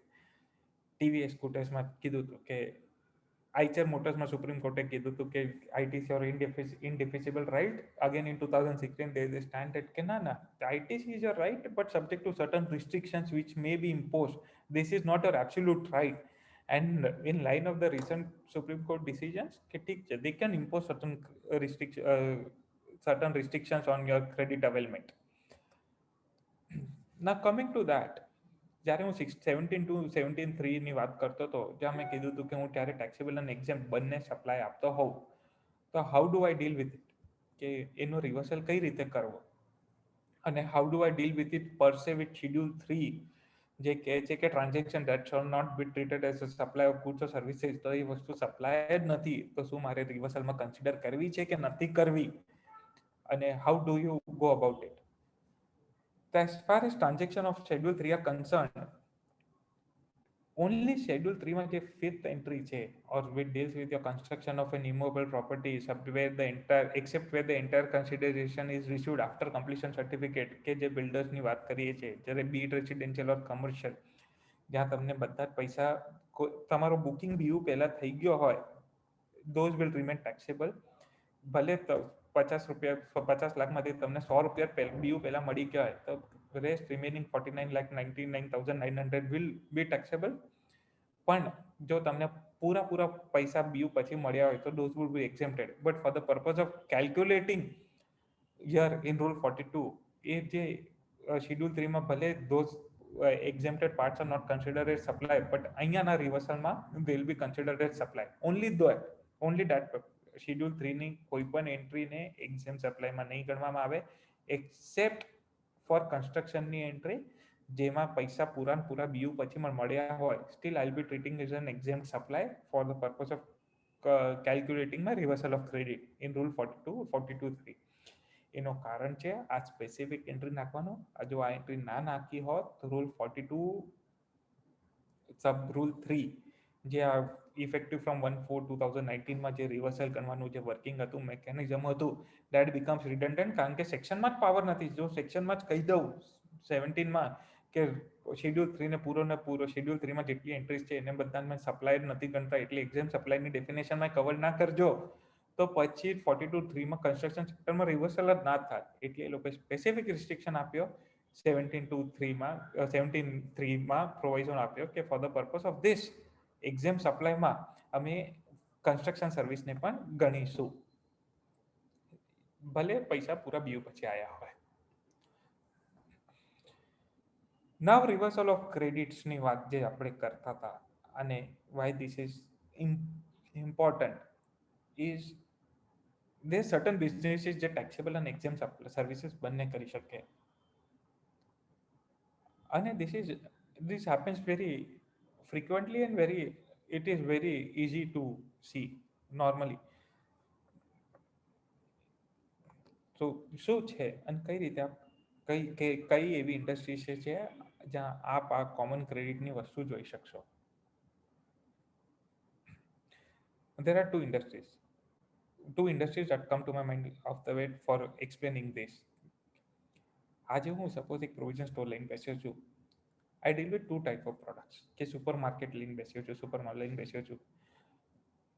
હું vegetables, fruits, bit Reliance fresh, હું વેજીટેબલ્સ, ફ્રૂટ્સ વેચતો હોઉં, આટો વેચતો હોઉં, અનબ્રાન્ડેડ આટો, ખુલ્લો આટો જે હોય, આટો હોય, લોટ હોય બધું વેચતો હોઉં, એ પણ હોય. અને સાથે હું મારા ચિપ્સ, કોલ્ડ ડ્રિંક્સ, બધી બ્રાન્ડેડ પ્રોડક્ટ્સ, બિસ્કિટ્સ બધું વેચતો હોઉં, તો હું ટેક્સેબલે વેચું છું, એક્ઝેમ્પ્ટે વેચું છું. હું આર્કિટેક્ટ હોઉં, હું આજે કોઈના ઘર ઓફિસીસ બિલ્ડર્સને સર્વિસ પ્રોવાઈડ કરતો હોઉં તો એ ટેક્સેબલ છે. હું ગવર્મેન્ટની મ્યુનિસિપલ કોર્પોરેશન માટે કોઈ બ્રિજ ડિઝાઇન કરીને આપતો હોઉં તો એ સ્પેસિફિક એન્ટ્રી છે, એક્ઝેમ્પ્ટેડ છે. 243W તમે સર્વિસીસ કોઈ પણ ગવર્મેન્ટલ ઓથોરિટીઝ આપો, those are covered under 243W of constitution, તો એ સર્વિસીસ એક્ઝેમ્પ્ટેડ છે. તો વેરી નોર્મલી એન્ડ બહુ જ કેઝ્યુઅલી આ જોવા મળશે કે દેર આર મેની બિઝનેસીસ જે taxable as well as exempted services provide કરતા હોય છે. તો how do you work that out, કે મેકેનિઝમ શું છે, કે આમાં કેટલી ક્રેડિટ મારે લેવી જોઈએ, કેટલી ના લેવી જોઈએ, કેટલી રિવર્સલ કરવી જોઈએ, અગત્યનો પ્રશ્ન એ છે. This all starts with, again, while our formula છે and how that formula has been derived. An identical formula was always there in Zenwet credit rule 6.3. 6.3 માં formula already હતી. This is not a new formula that has come with GST. એ લોકોએ કંઈ research કર્યો. This formula, જે આ formula છે, it has its own history of litigation. Already Mercedes Benz round 1 હતું, પછી Mercedes Benz round 2 હતું, then Kone elevators હતું, wherein the Bombay High Court said that ઠીક છે, રિવર્સલ તમે ખાલી કોમન ક્રેડિટ્સને કરી શકો, and where there, that is where this formula comes into picture. તો અઝ્યુમિંગ કે મેં પૂરી ક્રેડિટ જે લીધી એને હું ટીથી ડ્યુ કરું, કે મેં આજે આ ધંધામાં સપોઝ 10 લાખ રૂપિયાની ક્રેડિટ લીધી છે, તો પૂરી જેટલી ક્રેડિટ મેં લીધી છે, let us say that is T. 10 લાખમાંથી એવી કેટલી ક્રેડિટ જે છે જે મેં ખાલી એક્ઝેમ્પ્ટેડ માટે ડાયરેક્ટ યુઝ કરી હોય. સપોઝ ડાયરેક્ટ યુઝ મેં કોઈ રો મટીરિયલ લીધો હોય, એ મારો ફિનિશ પ્રોડક્ટ એક્ઝેમ્પ્ટેડ હોય, તો આ રો મટીરિયલ જે મેં ડાયરેક્ટ એક્ઝેમ્પ્ટ માટે યુઝ કરી હોય એને T1 કરું, એને હું T2 કરું. T1માં હું એવી ક્રેડિટ્સ લઉં જે સેક્શન 17(1) માં કવર છે, કે જે બિઝનેસ માટે જ યુઝ નથી કરેલી. સપોઝ મેં મોબાઈલ ફોન લીધો, તો સપોઝ મેં 20% બિઝનેસ માટે મોબાઈલ ફોન લીધો તો, કે ટેલિફોન સર્વિસીસ હતું જે ઘરે લીધું, જે મેં બિઝનેસ માટે યુઝ નથી કર્યું, મારા પર્સનલ યુઝ માટે કર્યું છે, કે હું એ ટોયસ જે ઘરે લઈ ગયો એને હું T1 લઉં. આ જે સ્પેસિફિક સર્વિસીસ જે એક્ઝેમ્પ્ટ માટે લીધી હતી મેં T2 લઉં. અને જે બ્લોક ક્રેડિટ્સ જે છે મારા 17(5) જેટલા મેં 17(5) એ right from A to A જેટલા પણ રિસ્ટ્રિક્શન હતા એ બધાને T3 લઉં. તો પછી એક મારી પાસે ક્રેડિટ જે રહેશે, જે મને મળવા પાત્ર ક્રેડિટ છે, એ C1 છે. C1 is your total credit જે તમે લીધી, લેસ એમાંથી 17(1) ની ક્રેડિટ મેં બાદ કરી. મેં 17(1) જે મેં પર્સનલ યુઝની કરી એની મેં બાદ કરી. 17(2) જે મેં સ્પેસિફિકલી એક્સક્લુઝિવલી એક્ઝેમ્પ્ટેડ માટે યુઝ કર્યું એ મેં બાદ કર્યો, અને 17(5) ની મેં બ્લોક ક્રેડિટ છે બાદ કરી નાખી. પછી જે બચ્યું એ C1 છે. હવે આ C1 જે ક્રેડિટ રહી એ તમે બંને વાસ્તે યુઝ કરી લેશે. મેં મારા ટેક્સેબલ સપ્લાય માટે, આમાં એવી પણ ક્રેડિટ હશે જે ખાલી મેં ટેક્સેબલ સપ્લાય માટે યુઝ કરી હશે. એટલે થોડા પરચેસીસ એવા હશે જે રો મટીરિયલ મેં પરચેસ કરીને ફાઇનલ પ્રોડક્ટ બનાવ્યા હશે, those are taxable. whether this would be subject to reversible, ના, these are not common credit. Like તમે એક્સક્લુઝિવ એક્ઝેમ્પ્ટેડ માટે જે વાપર્યા હતા એની તમે ક્રેડિટ બાદ કરી, તો એક કામ કરો, આ C1 માંથી એવી પણ ક્રેડિટ બાદ કરી નાખો જે તમે એક્સક્લુઝિવલી ટેક્સેબલ કે ઝીરો રેટેડ માટે યુઝ કરેલા છે. ઝીરો રેટેડ હું 2 મિનિટ પછી ખાલી ક્લેરિફાઈ કરી દઉં. તો ધેન કમ C2. C2 ઇઝ C1 માઇનસ જે એક્સક્લુઝિવલી ટેક્સેબલ માટે તમે જે યુઝ કરી હતી ક્રેડિટ એ હું બાદ કરી નાખું, that becomes my C2. and C2 is nothing but common credit. What would form part, now coming back to a જે સુપરમાર્કેટનો એક્ઝામ્પલ લઈએ, તો what would form part of a common credit? Common ક્રેડિટમાં આપનો rent would become part of an common credit. આપે supermarket માટે જો આપનો auditor હશે, જે ઓડિટર ફીસ આપતો હશે, ઓબ્વિયસલી ઓડિટરની ફીસ એઝ અ બિઝનેસ એન્ટિટીની હોય. એવું ના હોય કે આ ટેક્સેબલ આટલી આઇલ તમારી ટેક્સેબલ 4 આઇલ ટેક્સેબલની હતી, તો આ 4 આઇલની આટલી ફીસ છે મારી સ્ટોક ઓડિટની, આ 2 આઇલ તમારી એક્ઝેમ્પ્ટેડ એટલે આ સ્ટોક ઓડિટ કરવા માટે આ 2 આઇલની મારી આટલી ફીસ છે. ઓબ્વિયસલી એ રીતે ના થાય. એટલે ચલો ઓડિટરની ફીસ લીધી. ટેલિફોન સુપરમોલમાં તમે જે ફોન લાઈન લીધી હતી, કે મોબાઈલ કનેક્શન લીધા હતા, કે આપે ક્રેડિટ કાર્ડથી પેમેન્ટ કરવા માટે જે ટર્મિનલ સેટઅપ કર્યા હતા, those all form part of your common credits. એ કોમન ક્રેડિટ્સને પ્રો રેટા ટર્નઓવર બેઝિસ પર આપ રિવર્સલ કરો. એટલે C2 ઇન્ટુ માય જેટલો મારો એક્ઝેમ્પ્ટેડ ટર્નઓવર હતો એ ડિવાઈડ બાય મારો ટોટલ ટર્નઓવર હતો એટલો ક્રેડિટ તમને રિવર્સ કરવો છે. પ્રોબ્લેમ અને બિગેસ્ટ અમે મિસ્ટેક જોઈએ છે એ અહીંયા છે કે લોકો આટલું તો કરી દે છે પણ પછી એ ભૂલી જાય છે એડિશનલ 5% મારે કોમન ક્રેડિટના એડિશનલ 5 એડહોક જે કોમન ક્રેડિટ હતી મારી એના એડહોક 5% ઓવર એન્ડ અબાઉ જે મેં પ્રો રેટ અત્યારે કેલ્ક્યુલેટ કર્યો over and about that ad hoc 5% નો પણ રિવર્સલ કરવો છે અને એ 5% જે છે એ લોકો ભૂલી જાય છે અને that is where huge demand arises don't forget કે આ 5% એડહોકનો પણ એડિશન કરવો છે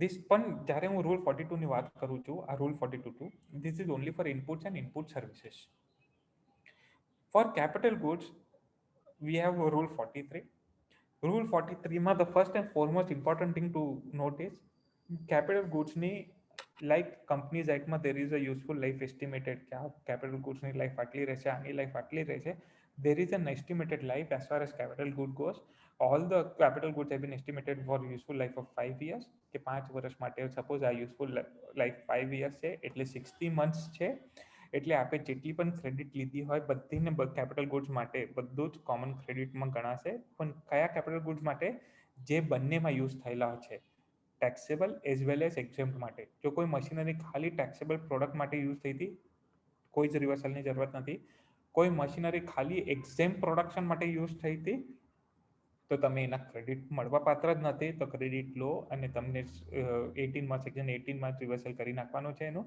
કોઈ પણ પછી અગેન એ ફ્યુચરમાં ટેક્સેબલ થઈ જાય તો સપોઝ આજે મેં કોઈ પ્રોડક્ટ આજે હું એ કમોડિટી બનાવતો હતો એના માટે મેં મશીનરી એક્સ લીધી એક્સ મશીનરીની એક કમોડિટી કારણ કે એક્ઝેમ્પ્ટેડ હતી મેં એક્સની 3Bમાં ક્રેડિટ લીધી અને પછી રિવર્સલમાં બતાડી દીધી મેં આખી ક્રેડિટ રિવર્સ કરી નાખી 3 વર્ષ પછી એ કમોડિટી ટેક્સેબલ થઈ ગઈ તો whether I be eligible to claim the credit of my capital goods yes મારા 5 વર્ષ હતા એમાંથી 3 વર્ષ તમે કાઢી નાખો જેટલા 24 મહિના જે પ્રો રેટા છે એટલી ક્રેડિટ તમે લઈ શકો છો તો અગેન કેપિટલ ગુડ્સનું જ્યારે કેપિટલ ગુડ્સ કોમન માટે યુઝ થાય જે ટેક્સેબલ અને એક્ઝેમ્પ સપ્લાય માટે તો ફર્સ્ટ એન્ડ ફોરમોસ્ટ શું છે કે તમે કંઈ જ ના કરો total common credit is your per month credit is your total credit divided by 60 કે 60 ડિવાઈડ કરો તમે જે આજે મેં એક્ઝામ્પલ લઈએ આપણે તો આપણે 1 કરોડની એક મશીનરી લીધી હતી ફોર સમ એના પર 18 લાખ રૂપિયા જીએસટી લાગેલો હતો હું 18 લાખને ભાગ્યા 60 કરીશ એટલે પર મંથ અપ્રોક્સિમેટલી 30,000 થયો 30,000 પર મંથ મારી ક્રેડિટ હોય મેં 3 વર્ષ માટે મશીનરી વાપરી તો 30,000 × 36 એટલી મને ક્રેડિટ રહેશે 3 વર્ષ પછી હું સપોઝ મશીનરી ડિસ્કાર્ડ કરી નાખું છું ડિસ્પોઝ કરી નાખું છું જે પણ કરું તો ડિફરન્શિયલ જે ક્રેડિટ જે છે એ મારી રિવર્સલ કરવા પાત્ર રહી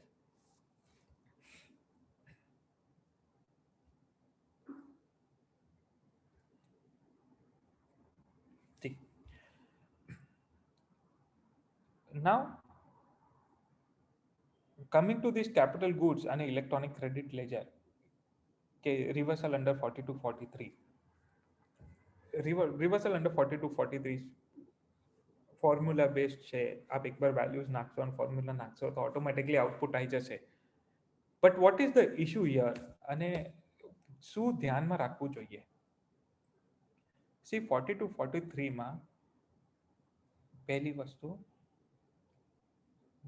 40 as far as rule 42 goes it has to be done in a tax period every tax period તમને કમ્પ્યુટેશન કરવું છે and what do you mean by tax period એટલે જે પીરિયડ માટે તમે રિટર્ન ભરતા હો that is period for which return is to be filed is considered as tax period specifically CGST act માં ને SGST act માં defined છે wherein it says that હું જે પીરિયડ માટે રિટર્ન ભરતો હોઉં that is considered as tax period તો આ જે રિવર્સલનું વર્કિંગ છે that is you are required to do on monthly basis or quarterly basis તમે જે રિટર્ન સાયકલ સિલેક્ટ કર્યું હોય તમારા માટે and then it has to be again done on annual basis મારે એન્યુઅલ બેસિસ પર એ વર્કિંગ કરવાનું છે રિવર્સલ કરવાનું છે અને માઇટ એઝ વેલ મારે September 6 month from the end of financial year સુધી એ રિવર્સ કરીને જે પણ ટેક્સ ભરવા પત્ર આવતો હોય ભરવાનો છે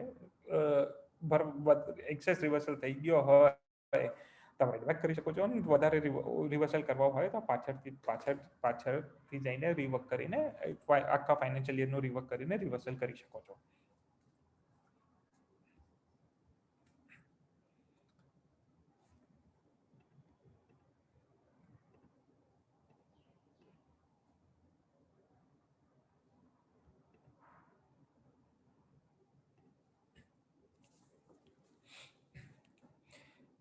Now when it comes to capital goods, બહુ વચ્ચે આપણે જ્યારે વાત કરતા હતા કેપિટલ ગુડ્સની અને એનું 60 મંથ્સનું જે એસ્ટિમેટેડ યુઝફુલ લાઈફ છે, બે વસ્તુ છે. Why is that important? અને જો તમે કેપિટલ ગુડ્સ વેચી મારો તો શું?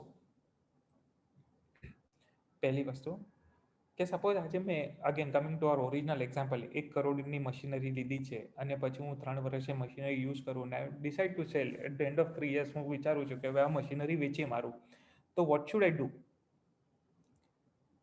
બહુ સિમ્પલ છે. અઝ્યુમ દેટ કે તમે તમારી મશીનરી જે છે 1 કરોડની મશીનરી હતી, મારી 18 લાખ જીએસટી હતો, પર મંથ 30,000 હતો 3 વર્ષ માટે, એટલે 360 720 10,80,000 10,80,000 નું મારું ક્રેડિટ જે છે, આઈ એમ એલિજિબલ ફોર 7,20,000 મારે રિવર્સલ કરવાનું છે. ઠીક છે, પણ હવે એ 1 કરોડની machinery I have sold it for 40 lakhs only.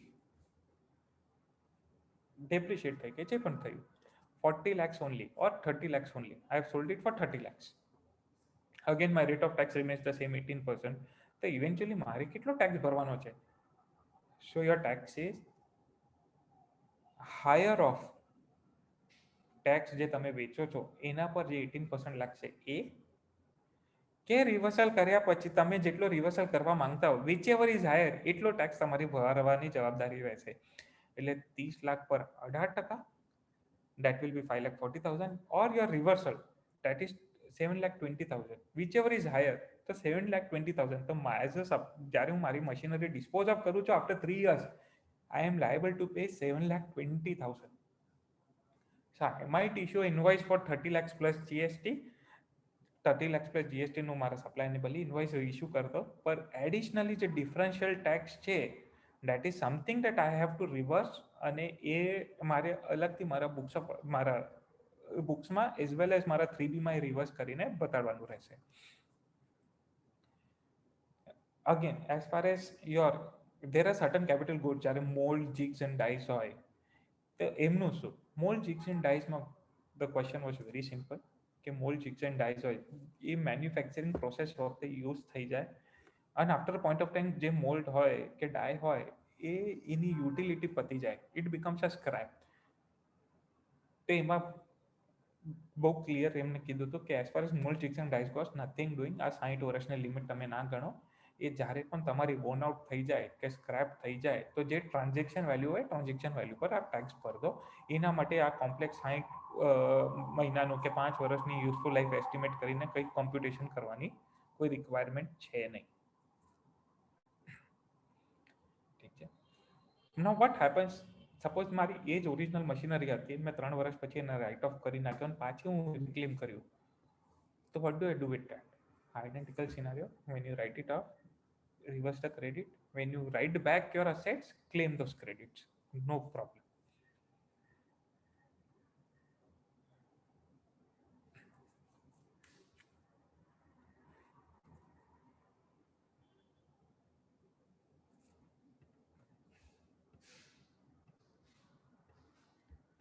Yes sir, mostly I covered all the issues now. પહેલા તો કોઈ questions છે કોઈને? I'll be more than happy to take the questions first, if there are any questions. એક second હું chat box ખોલું છું.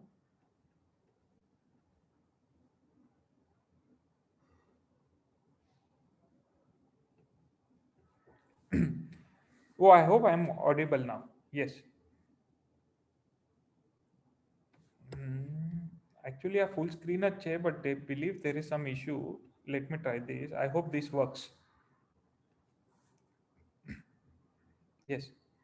There is one question which says that we have supplied one material to our customer in June 20. At the time of transportation, the material was misplaced by transporter. Okay. Material not reached to our customer's factory. Now, can we reverse the CGST and SGST? Please advise. Sir, જેમનો પણ આ question હતો, can you just confirm મી કે આ inputs હતા કે finish goods હતા?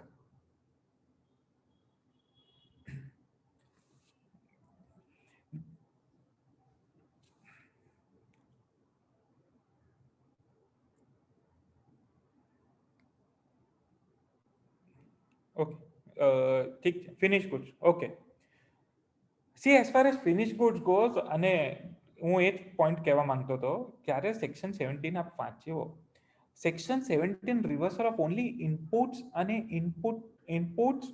ઇનપુટ્સની જ રિવર્સલની વાત કરતો હતો.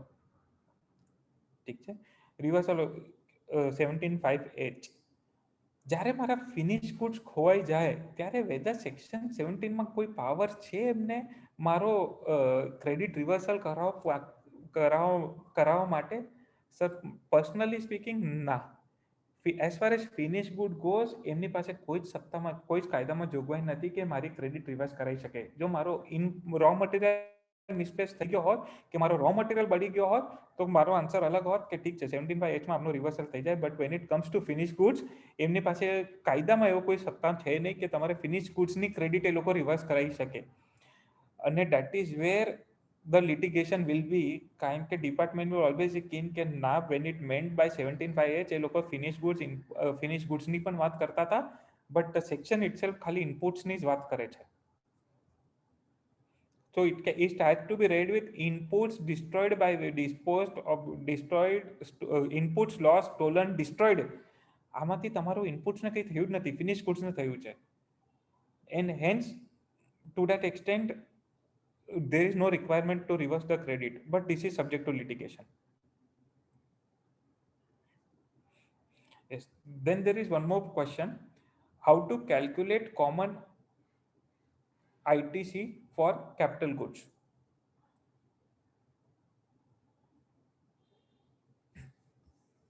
Okay.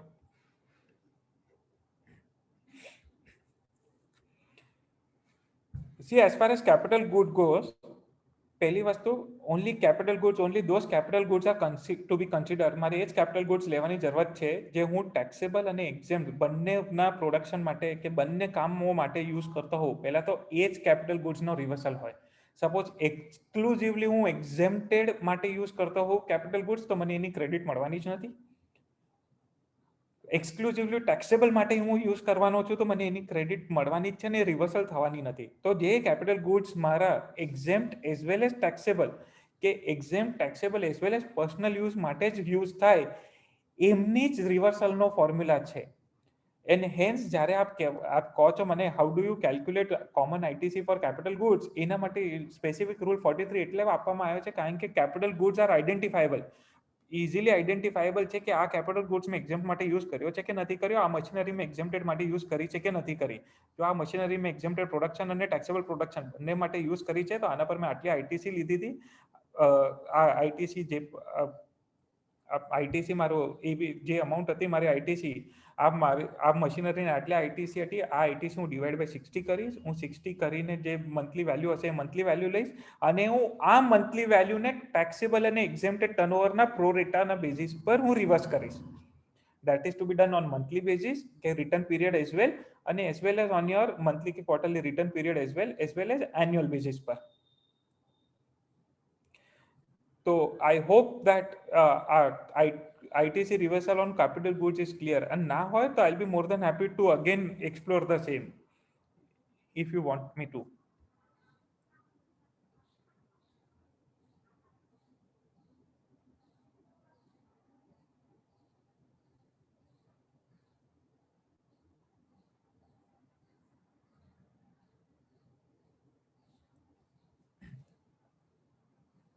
Yes. Is there any more questions?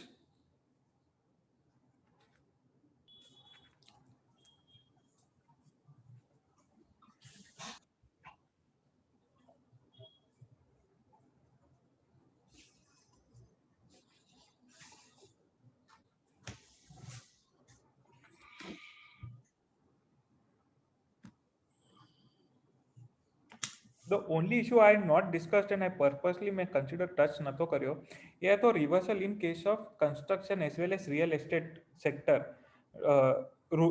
આપણે rule 42(3), જો સ્પેસિફિકલી કોઈ આપને જોઈતું હોય તો I'll be more than happy to touch that, but it again that comes only to that extent, બહુ limited issues માટે આવે છે. Yes sir, as far as capital goods cost પહેલા પૂરી ક્રેડિટ લો, પછી એને ડિવાઈડ બાય 60 કરીને મંથલી રિવર્સલ કરો, અને ધેન પછી પાછો 12 મંથનું કે જે પણ પ્રો રેટા યર જ્યારે આપણે કેપિટલ ગુડ્સ લીધો તો એ વખતેનો રિવર્સલ કરો to that capital goods question that was there.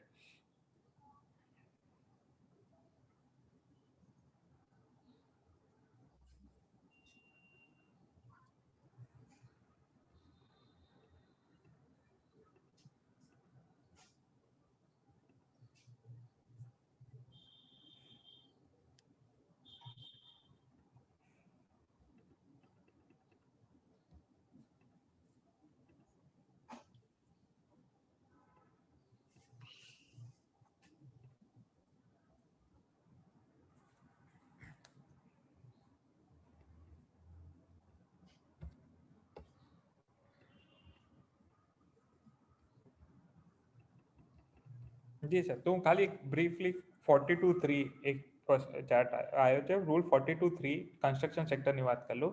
As far as construction sector goes અને નોટિફિકેશન 3/2019, 4/2019, 5 અને 6માં આ વસ્તુ કવર્ડ હતી. ફેરલી સિમ્પલ, હું ખાલી આપને લોજિકલી કહી દઈશ કે આ લોકોએ શું કર્યું કે તમે કન્સ્ટ્રક્શન સેક્ટર માટે જેટલી પણ આઈટીસી લો, inputs or input services, everything is considered as common credit. જ્યારે આપનું કમ્પ્લીશન સર્ટિફિકેટ કે ઓક્યુપન્સી સર્ટિફિકેટ કે બીયુ આવે ત્યારે જેટલી આપણે ક્રેડિટ લીધી હતી ઇનટુ જે એરિયા આપનો અનસોલ્ડ છે એઝ ઓન કમ્પ્લીશન, અનબુક્ડ કે અનસોલ્ડ છે, અનબુક કે અનસોલ્ડ એટલે ભલે મારો બુક થઈ ગયો હોય, સેલ ડીડ એક્ઝિક્યુટ ના થાય પણ બુક થઈ ગયો હોય બીયુ પહેલા, તો હું એના પર ટેક્સ ભરવા પાત્ર છું. એટલે એવો એરિયા જેના પર હું ટેક્સ નથી ભરવાનો ઇનટુ અનસોલ્ડ કે અનબુક્ડ એરિયા લેવાનો, ડિવાઈડ બાય ટોટલ એરિયા કરશો તો જે તમારી વેલ્યુ નીકળશે આ ફોર્મ્યુલામાં, that is your credit you are required to be reversed. Mind you કે હવે ખાલી નવા પ્રોજેક્ટ્સમાં this formula is applicable only for construction of commercial projects, because as far as residential projects goes they are subject to 1.5 and 7.5% tax, જ્યારે 1.5 and 7.5, 1.5 for affordable projects અને 7.5 for normal residential projects. એને એ લોકોને આમે ITC મળતી નથી. જ્યારે ITC મળતી નથી ત્યારે આ reversal as far as this provision cause would not apply. 7.5 sir tax rate છે, ઇફેક્ટિવ ટેક્સ રેટ 5 છે, કારણ કે અબેટમેન્ટ 1/3 લેન્ડનો અબેટમેન્ટ આપવામાં આવેલો છે, પણ ટેક્સ રેટ 5 નથી. ટેક્સ રેટ 7.5 અને 1.5 કે કમર્શિયલમાં 18 જ છે. Effective rate after abatement is 12%.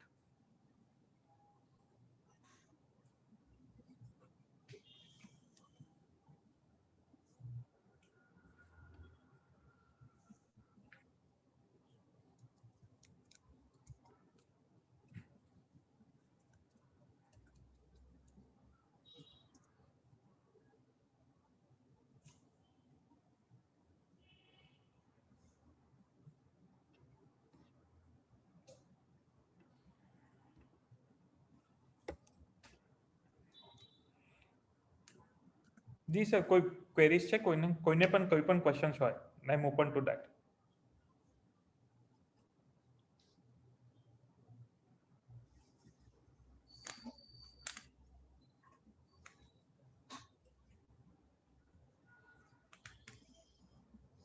I think, sir, all students and all staff have got all the answers and digest it, so they don't have any query or question.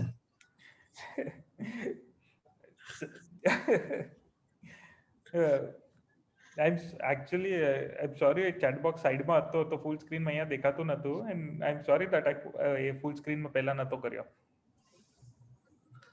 So I think nobody has any query.